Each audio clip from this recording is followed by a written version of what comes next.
गुंडागर्दी भारतीय जनता पार्टी के लोग कर रहे हैं।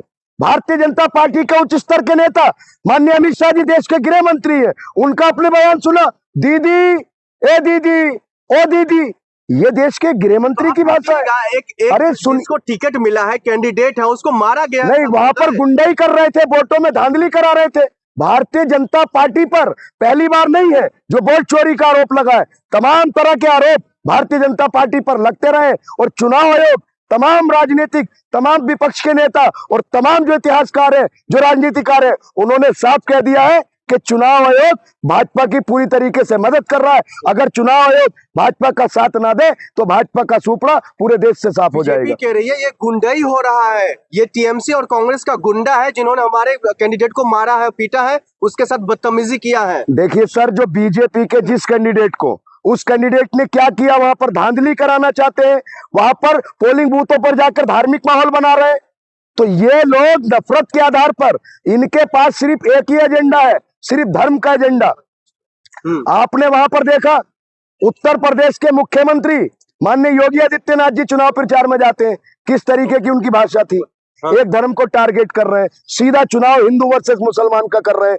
हेमंता बिश्वा शर्मा क्या कर रहे हैं, वो कहते हैं ममता पर आएंगे, लेकिन सवाल ये निकल कर आ रहा है, जो अभी के हिसाब से जो वोटिंग हो रही है, क्या लग रहा है ममता फिर से दोहराएंगे? खेला हो गए। भारतीय जनता पार्टी को बंगाल की जनता ने सिरे से खारिज कर दिया है, उनको नकार दिया है। इस बार फिर से बंगाल के अंदर ममता दीदी की सरकार आएगी। देखिए, ममता दीदी ने चुनाव लड़ा है, विकास के नाम पर लड़ा है, अच्छे डेवलपमेंट के नाम पर चुनाव लड़ा है, रोजगार के नाम पर चुनाव लड़ा है, सड़कों के नाम पर चुनाव लड़ा है, और देश के अंदर जितनी भी मूलभूत सुविधाएं जनता को मिलने वाली है, रोटी कपड़ा मकान, उसके नाम पर चुनाव लड़ा है। बम्पर वोटिंग हुई है, जब भी बम्पर वोटिंग होती है तो बदलाव की आहटें आती है। देखिए, बंगाल की जनता समझदार है। बंगाल की जनता ने बिहार की जनता की तरह गलती नहीं की है, उत्तर प्रदेश की जनता की तरह गलती नहीं की है, राजस्थान की और मध्य प्रदेश की जनता की तरह गलती नहीं की है, क्योंकि भारतीय जनता पार्टी सिर्फ और सिर्फ झूठे वादे करती है और झूठे झूठे जुमले करती है। तमाम डबल इंजन की सरकार के बंगाल में अब के हमारी सरकार आएगी, असम में कह रहे थे ना कि सरकार आएगी घुसपैठिए चले जाएंगे, तो 11 साल से के मूंगफली छील रहे थे। ठीक उसी तरीके से सिर्फ और सिर्फ झूठा झुंझुना हिलाने की जो भाजपा की आदत है, झूठा आश्वासन देने की आदत है, उसी के आधार पर भारतीय जनता पार्टी लोगों को गुमराह कर रही थी। लेकिन बंगाल की जनता ने इनके भ्रम को, इनके अहम को, इनके झूठ को, सबको सिरे से खारिज करके नकार दिया है, और इस बार बंगाल के अंदर खेला हो गया भैया। सर, अभी तक का जो डाटा है, यानी कि जो अभी बंद होने के कगार पर आया है, लगभग 90% वोटिंग हुई है अभी के दौर में, और शुभेंदु अधिकारी जी कह रहे हैं अगर इस बार बदलाव नहीं आया तो सनातनी खतरे में आ जाएंगे। देखिए, क्यों वहां पर क्या किसी क्रिश्चियन की सरकार है, किसी मुसलमान की सरकार है, या किसी मुगल की सरकार है?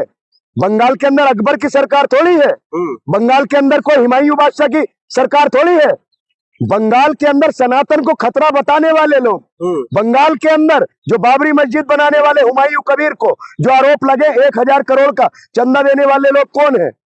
हुमायूं कबीर किस पार्टी का आदमी था? तो ये सिर्फ और सिर्फ सनातन धर्म के नाम पर, हिंदू धर्म के नाम पर और मुसलमान का डर दिखाकर सिर्फ राजनीति कर रहे हैं। बंगाल की जनता में आपने काफी सारे वीडियो देखे होंगे, वहां हिंदू और मुसलमान तमाम वर्ग के लोग मिलजुल कर रहते हैं, प्यार से रहते हैं। भाजपा की नफरत को बंगाल का हिंदू और मुसलमान इस बार करारा जवाब देगा। लेकिन जो जिस हिसाब से जो वोट शेयरिंग हुई है, इसको लेकर कहा जा रहा है जो इस बार बम्पर वोटिंग के साथ साथ बदलाव और जो है बीजेपी की सरकार तय है। देखिए, बीजेपी की सरकार वहां नहीं चाहते।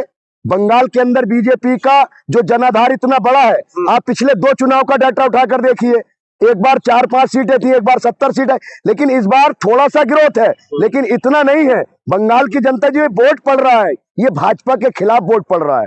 ये भाजपा का जो झूठ था, जो भाजपा ने देश का बेड़ा गर्क कर दिया, चाहे जीएसटी लगाकर किया हो व्यापारियों का, चाहे किसानों का किया हो, चाहे बेरोजगारी के मामले में किया हो, चाहे देश में महंगाई रोकने में नाकाम किया हो, ये बंगाल की जनता नरेंद्र मोदी जी और भारतीय जनता पार्टी की सरकार के खिलाफ गुस्सा है।